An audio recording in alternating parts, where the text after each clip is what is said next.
نکاح کرنے کے بڑے شوقین ہیں، اچھی بات ہے، لیکن وہ فلمیں اور سیریل دیکھ کر اتنا سمجھتے ہیں کہ نکاح کا مطلب یہ ہے کہ اپنی نفسانی خواہشات کی تکمیل کرنا، اسی کو نکاح کہتے ہیں۔ لیکن اگر اسلام میں آپ نکاح کو دیکھیں تو صرف نفسانی خواہشات کی تسکین کا نام نکاح نہیں ہے، بلکہ ایک دوسرے کے دل میں اترنے کا مقصد ہے نکاح۔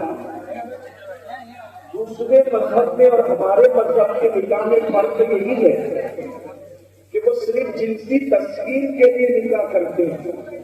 اسی لیے بیوی جب نفس کی تسکین نہیں کر پاتی تو وہ بیوی کو چھوڑ کر ادھر ادھر ہو جاتی ہے، لیکن مسلمان جب نکاح کرتا ہے تو مرنے کے بعد بھی اس کی اپنی بیوی سے اس کی محبت ختم نہیں ہوتی، یہ خصوصیت ہے۔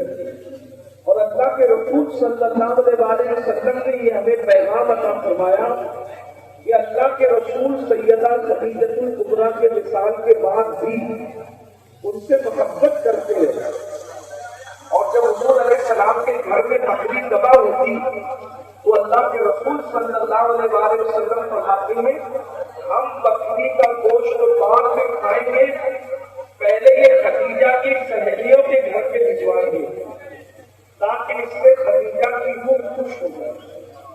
اب یہاں ایک خاص بات پتہ چلتی ہے کہ خدیجہ کے قبر میں آرام کر رہی ہے، ان کی سہیلیوں کو گوشت کو بھیجا گیا، یہ خدیجہ کو کیسے پتا چلا؟ تو اللہ کے رسول علیہ السلام گویا کہ یہ عقیدہ بھی دے رہے ہیں کہ ادھر تم مرحوم کے محبوبوں کے ساتھ اچھا سلوک کرتے ہو، ادھر روحانی طور پر اللہ ان کو خبر عطا کر دیتا ہے۔ ایک دن ایک عورت اللہ کے رسول علیہ السلام کے گھر آئی، ام المؤمنین سیدہ عائشہ صدیقہ کی باری تھی، تو اللہ کے رسول علیہ السلام نے اس عورت کے ساتھ بہت اچھا سلوک کیا۔ ویسے اللہ کے رسول علیہ السلام سب کے ساتھ اچھا سلوک کرتے، دشمن کے لیے جو چادر بچھا دے تو اپنوں کے لیے اس کے اخلاق کا عالم کیا ہوتا ہے۔ آج بہت معذرت کے ساتھ یہ بات کہوں گا، ہمارے پاس آج سب کچھ ہے، اخلاق نہیں۔ آج مسلمانوں کے پاس نماز ہے، روزہ ہے، تلاوت ہے، علم ہے، ڈگریاں ہیں، اخلاق نہیں ہے۔ اور اللہ کے رسول علیہ السلام نے فرمایا میزان پر سب سے بھاری اگر کوئی نیکی ہے تو اس کو حسن اخلاق کہتے ہیں، اخلاق نہیں ہے۔ اور اللہ کے رسول علیہ السلام نے یہ بھی فرمایا تم میں سب سے اچھا وہ ہے جس کی اخلاق اچھی ہے۔ یہ اخلاق نہ ہونے کی وجہ ہے کہ ایک بھائی کا دوسرے بھائی سے رشتہ نہیں ہوتا، داماد کی سسر سے نہیں بنتی، سسر کی داماد سے نہیں بنتی، بھائی کی بہن سے نہیں بنتی، بہن کی بھائی سے نہیں بنتی۔ گھروں میں آگ لگی ہوئی ہے، رشتے داریوں میں آگ لگی ہوئی ہے، ساری توجہ کس پر ہے؟ تہجد پڑھو، فجر پڑھو، اثر پڑھو، دلائل و خیرات پڑھو، یہ وظیفہ پڑھو، وہ وظیفہ پڑھو۔ اللہ کے بندو، اللہ کے رسول فرماتے ہیں تمہارے دل میں اگر کسی کے لیے کینہ ہے تو نہ تمہاری نمازیں قبول، نہ تمہاری دعائیں قبول، نہ تمہارے وظیفے قبول۔